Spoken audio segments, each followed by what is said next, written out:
دین گفتیم که قربانی کردن با آدمای بینماز فایدهش نیه. گفتیم اینقدر جنگ و جنجال، اینقدر سخت رسیده است. آخه نماز خوانید آخر. اللهی که شما آفریده است، اللهی که برای شما سلامتی داده است، اللهی که برای شما رزق داده است، اللهی که فردا با بنزدش با خار و ذلیل، پایلوچ و کنلوچ و با ختنه ناکرده و سرلوچ و عریان بنزدش راست میستید.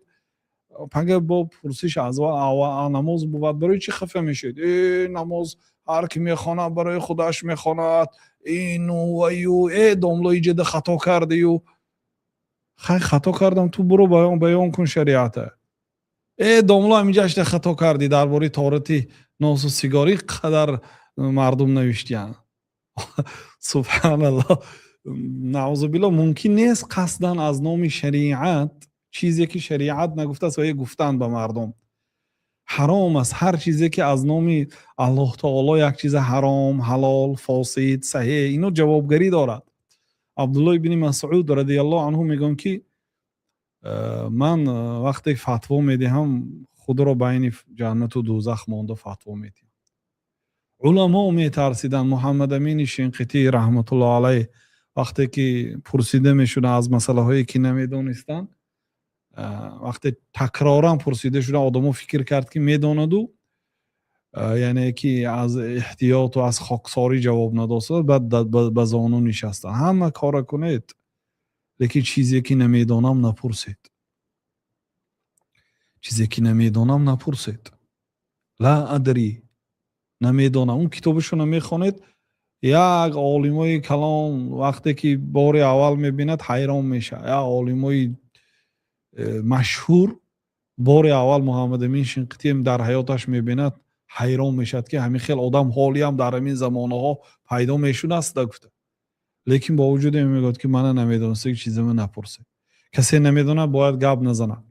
کسی میدوند و قدر امکان شریعت به مردم باید رساند. واجب است رسانیدن شریعت به علم دار. کسی که علم ندارد، نه مدرسه خواندی، نه دانشگاه خواندی، نه در نزد یک ملا خواندی، خطا کردی. داملا همینجا خطا کردی.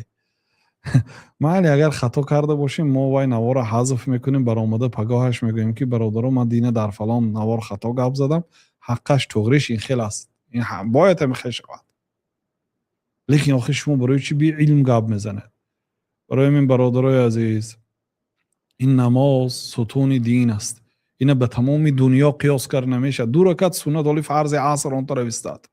2 رکعت سنتی بامداد از دنیا قیمت میسته. این دنیای هر یک وجبی زمیناشه با پول حساب کرده در ترازو مونید. هر یک نفت و گاز و هر یک طلای و مروارید و گوهر و جوهر و هر چیزی که در قعر زمین هست، از زیر و زبر و کنز و کنوز، هر چیزی که در دنیا هست همیشه در ترازو مونید.